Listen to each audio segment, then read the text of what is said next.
นนี้เขาจะมาเบิ่งการขับขี่ว่ามันจะขี่ดีปานใดเนาะเบิ่งกันเลย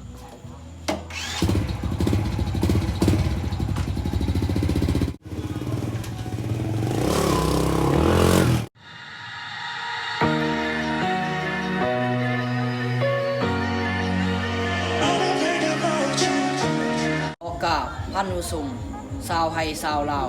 และมนุษย์ต่างดาวนอกโลกวันนี้เราจะมาดูรถที่ฮิตที่สุดในประเทศลาว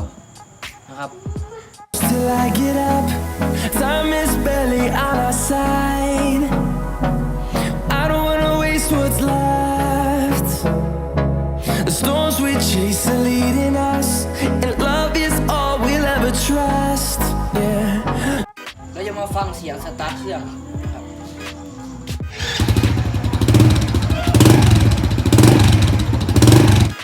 อันนี้เขาจะมาเบิ่งการขับขี่ว่ามันจะขี่ดีปานใดเนาะเบิ่งกันเลย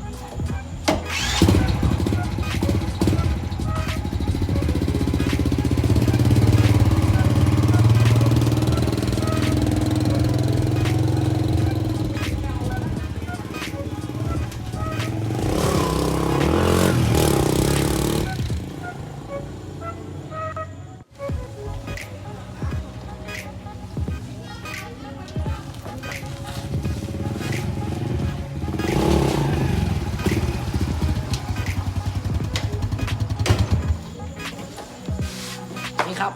เป็นอย่างที่ไหนครับฝากกดไลค์กดแชร์กดติดตามและกดกระดิ่งเพื่อให้ผมทำคลิปต่อๆไปนะครับ